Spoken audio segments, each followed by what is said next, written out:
جس طرح ڈھال آپ کر دیتے ہیں جنگ میں برستے ہوئے تیروں کے سامنے، تو وہ تیر ڈھال سے ٹکرا کے گر جاتے ہیں اور آپ کو نقصان نہیں پہنچتا، تو روزہ بھی آتش دوزخ سے ڈھال ہے، جہنم کی آگ سے بچانے والا ہے۔ روزے دار کو اللہ کی خاص رحمت نصیب ہوتی۔ ایک حدیث میں آتا ہے کہ روزے دار کو دو خوشیاں نصیب ہوتی ہیں۔ ایک خوشی اسے تب ملتی ہے جب وہ روزہ کھولتا ہے، جب سارے دن کی بھوک اور پیاس کاٹنے کے بعد شام کے لمحے ہوتے ہیں اور پھر روزہ منزل تک پہنچتا ہے، تو کس مسرت اور خوشی اور سرشاری کے عالم میں روزہ دار ہوتا ہے کہ شکر ہے کہ اتنی لمبی اور اتنی سخت گرمی کے ماحول کی شدت کے باوجود اللہ تعالیٰ نے مجھے روب منزل کیا۔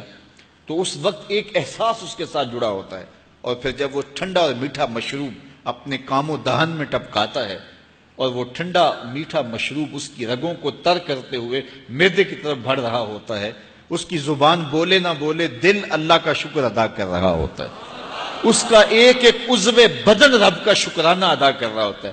وہ ٹھنڈا اور میٹھا مشروب رگوں کو تر کرتا ہوا آگے بڑھتا چلا جاتا ہے، لیکن شکرانے کا وہ پیکر بن جاتا ہے۔ وہ ایک مسرت، ایک خوشی کا عالم ہوتا ہے کہ روزہ بھی نب گیا، سارے دن کی تکلیف بھی کٹ گئی، اور اللہ نے مجھے افطار کے لمحوں تک پہنچایا۔ فرمایا روزے دار کو ایک خوشی تب ملتی ہے جب وہ روزہ کھولتا ہے، وَفَرْحَةٌ عِنْدَ لِقَاءِ رَبِّهِ، اور دوسری خوشی روزہ دار کو تب ملے گی جب روزے کے صلے میں اللہ اپنا دیدار عطا فرمائے۔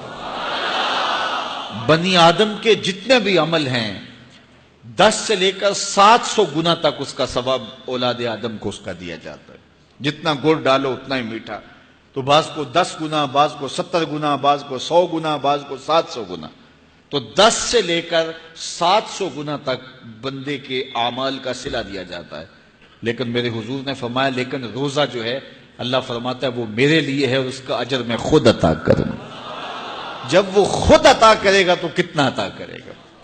سخی اتنا بڑا ہو تو پھر کیا عطا کرے گا؟ بلکہ بعض نے اس کو عجزی بہی کی بجائے عجزہ پڑھا ہے بصیغہ مجہول، کہ روزہ میرے لیے ہے اور اس کی جزا میں خود ہوں۔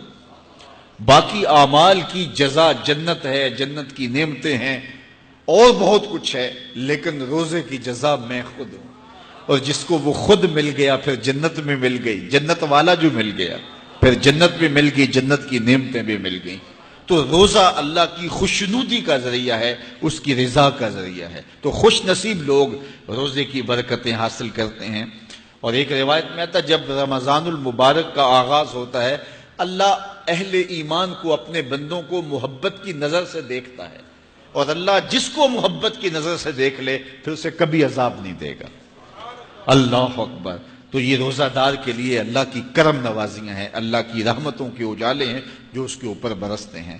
تو میں اور آپ اس ماہ انور کو، اس ماہ نور کو اس طرح سے گزاریں کہ ہمارے اندر کے پاپ دھل جائیں، ہماری غلاظتیں گناہوں کی مٹ جائیں، ہمارا سینہ صاف ہو جائے، ہم اہل ایمان کے لیے کشادہ دل ہو جائیں، ہمیں جو ہے وہ جھوٹ سے، تکبر سے، بخل سے، ریا سے اور دیگر امور بد سے اجتناب کرنے کی عادت پڑ جائے۔